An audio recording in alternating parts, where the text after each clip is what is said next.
to the microphone there.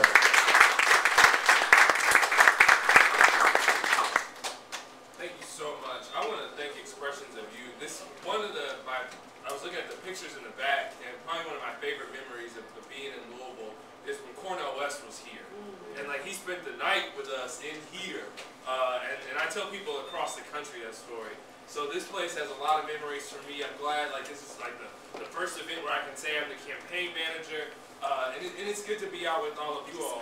The reason why I'm supporting Mike, we had a brief conversation one afternoon, and I was like, what can I do to help you?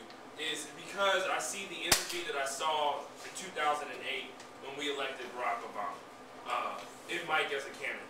I mean, he's not Barack Obama himself, right, by any means, you know, and I don't know if he wants to wear those shoes. I don't know if I would right now either. He reflects the energy of what got Barack Obama elected president, and he reflects the needs of our community in that same context. It has a deep understanding for that, those needs. One of the things that I'm most excited about is really reaching out and engaging young people, middle-aged people, our elders, right, all collectively in a movement to elect Mike as the next representative for the 41st District. And so with that, here's Mike Slaton. All right.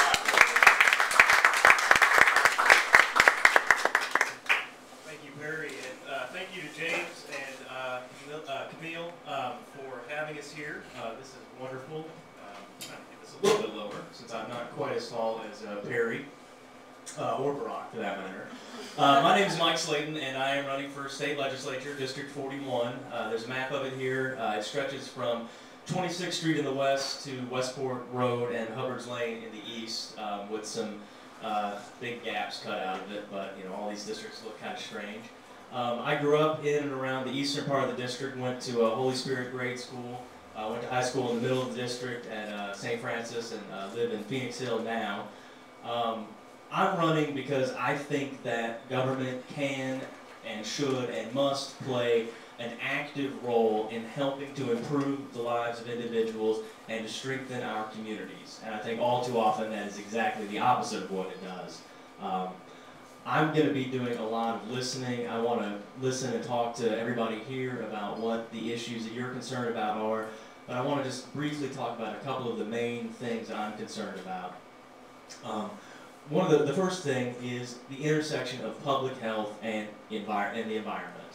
In this area, in this district, District 41, too much of the central and western parts of this district are what we call food deserts. Luckily, we're not in one here. We've got delicious food today, but we've got too many places where people cannot have access to healthy, fresh foods at affordable prices.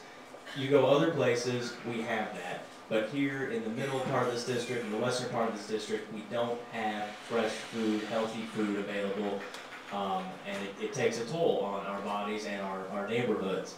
I want to support community gardens and farmers markets and year-round groceries to help change that.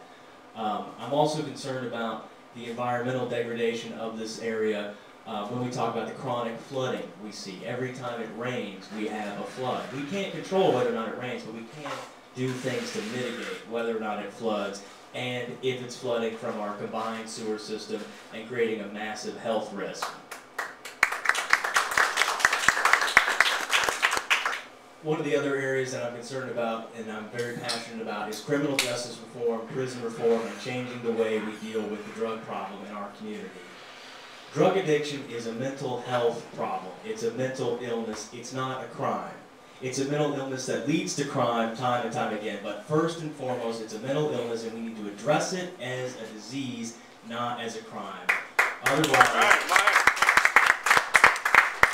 we get caught up in an ever more expensive cycle of incarceration and repeat offenses, when if we focus on intervention and education, we save money and we save lives and we have safer neighborhoods. I'm also concerned about economic justice. How do we get out of this recession that we're in, that more and more everybody's looking like it's going to last through all of 2010?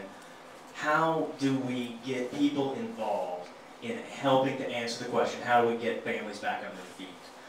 What I tell people, I'm not running for office because I think I've got all the answers. I'm running because I don't think we're asking the right questions.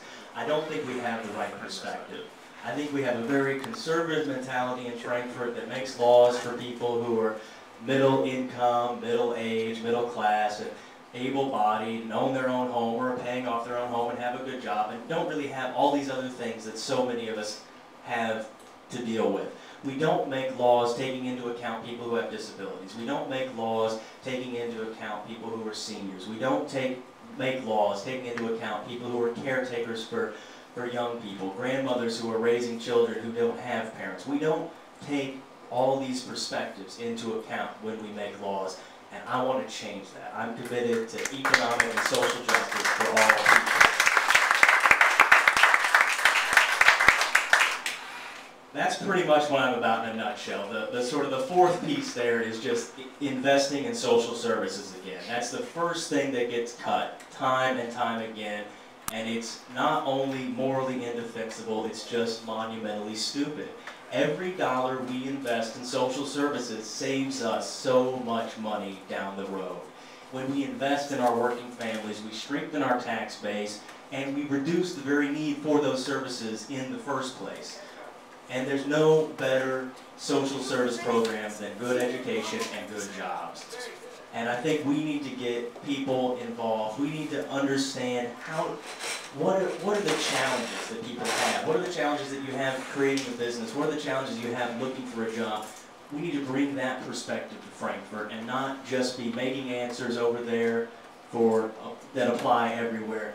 We need to be bringing the perspective from the bottom up to Frankfort to answer these questions with the needs of people first. And that's what I'm about. I want to talk to everybody individually. I hope that you like what you hear. I hope if you'd like to visit our website, that's www.mikeslayton4kyhouse.com. You can go there and read the full platform. You can link to our video on YouTube of me giving a much, much longer speech about everything I believe in under the sun. But I ask for your vote. I ask for your volunteer support. I ask for your financial contribution.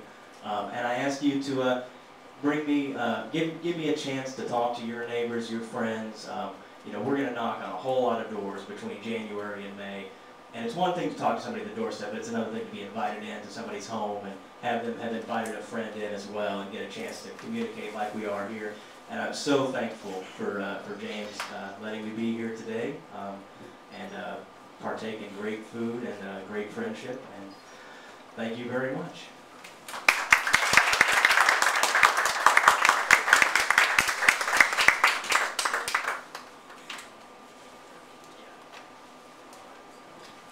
Well, that was wonderful, man.